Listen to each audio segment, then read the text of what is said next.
Hello, I'm Charini Gunaratna, a senior lecturer in psychology at the Australian College of Applied Psychology. On behalf of my student Paul Rinder, I'm here to present the results of his honours project, which examined the COVID-19 impacts on virtual education and the implications for student stress and engagement. To give you a little background to the study, following the COVID-19 pandemic, for higher education providers, the pandemic prompted a rapid curtailing of face-to-face learning and an immediate transition to online delivery. The abrupt changes to students' lives included cognitive, affective, and behavioral adjustments at the student-to-student, student-to-instructor, and student-to-content interface. Disengagement in any of these domains heightens the risk of student dropout and academic underachievement. Despite the increase in uptake of online tertiary education, students in online delivery have consistently reported a heightened perception of disconnection from their provider and the necessity to be self-directed. The pandemic-related disruptions heightened the risk of further perceived disconnection. Emerging evidence from the pandemic has provided evidence for significant increases in student stress. Young first-year students who have had limited opportunities to develop effective study skills, nor have understanding of tertiary life, appear to be especially susceptible to both stress escalation and disengagement. Existing literature has shown that emotional intelligence and social support can moderate the impacts of student stress and be beneficial to student engagement. Together, emotional intelligence and social support promote learning connectivity, perception of belonging, and positive academic outcomes. In the context of the unprecedented adjustments prompted by the pandemic, the impacts to student stress, student engagement, and the potential moderating effects of delivery change on the relationship between emotional intelligence and social support with student engagement are unknown. And so to examine these gaps, our study proposed three key research aims. The first is to examine the COVID-19 disruption to perceived student stress pre and post COVID-19. And so we hypothesized that there will be an overall increase in perceived stress levels compared to pre-COVID-19 levels. First-year students will report greater levels of stress compared to continuing students. And continuing students who transition to online delivery will report greater levels of stress compared to those who did not change delivery.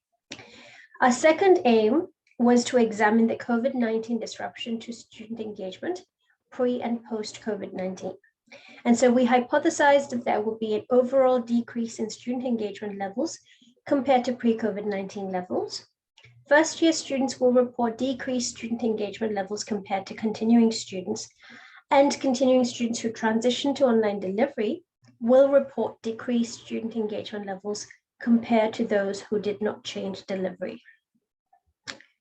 We also wanted to examine the moderating effects of delivery mode on the relationships between emotional intelligence with student stress and student engagement post-COVID-19.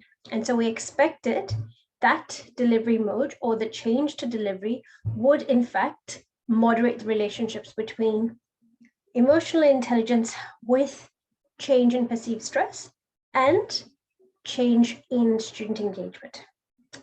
And finally, we wanted to look at the moderating effects of delivery mode on the relationships between social support with student stress and student engagement post-COVID-19.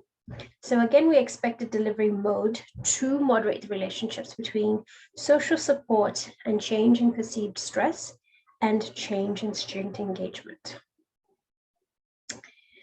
A total of 187 Australian tertiary education students were recruited for this study. So the majority were female and 71% were first year, and the age range was 18 to 64 years.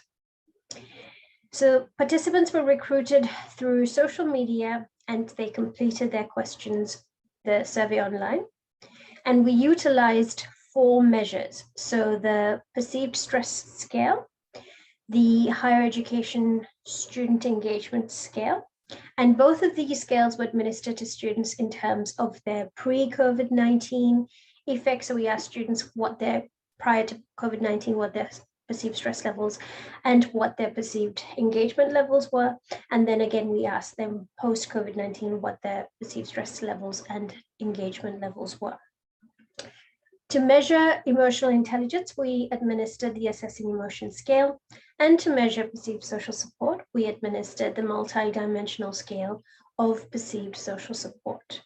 We also wanted to further examine how COVID-19 changed student experience, and so we posed 3 open-ended questions, which asked students how COVID-19 changed their student experience, how they thought that they could be supported to minimize disruptions that they had noted in terms of COVID-19, and whether there was anything else they could tell us about their student experience. So as I said, participants completed the survey online. So we used targeted Facebook advertising, and also first-year students at the Australian College of Applied Psychology completed the survey as a part of their research participation requirements. I will focus on the 4 key findings from this study. So what we found was that there was a main effect of student stress. And so paired samples t-tests revealed that there was a significant overall increase in student stress levels from pre to post COVID-19. There was also a main effect of student engagement. So again, we found that there was in fact a significant decrease in student engagement pre to post COVID-19. We also found that students who had shifted to online delivery had higher disengagement levels than students who had remained in online delivery. And then finally, we found that there was a significant interaction between emotional intelligence and change in delivery. And so specifically for students with higher emotional intelligence levels, so those are 1 standard deviation above the mean, there was no significant change in engagement in the context of shifting to online delivery. So that was that particular group. However, students with low emotional intelligence level, so that was 1 standard deviation below the mean, they showed a significantly greater change in their engagement levels. And so they showed significantly lower levels of student engagement compared to students who did not shift their delivery mode. And so what this indicated to us is that for students who had high levels of emotional intelligence, that emotional intelligence seemed to allow them to continue their student engagement levels, continue engaging in their studies. We also looked at the themes that arose as a result of the thematic analyses that were conducted in line with Braun and Clark's recommendations. And we identified 3 key themes that emerged from the responses of participants. So the first theme related to social isolation, disconnection. The second theme related to COVID-19 stresses. And the third theme related to managing change. So in terms of that first theme, which was social isolation, disconnection, what we found is that there were 3 sub-themes related to this particular theme. So we saw that there was that disconnection at the peer to faculty level.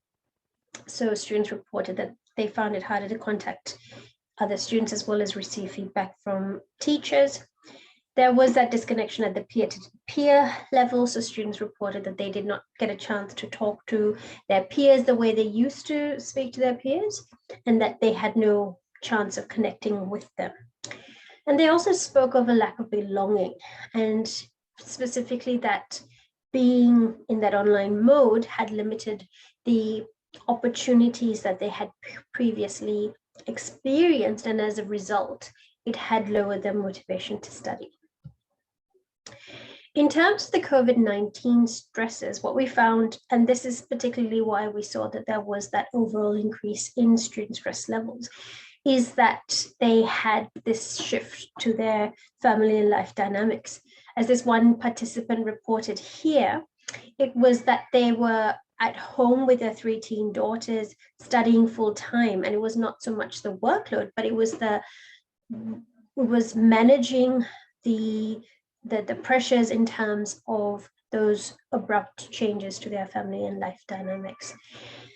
In terms of the other sub-theme that related to COVID-19 stresses, this was mental health and fatigue.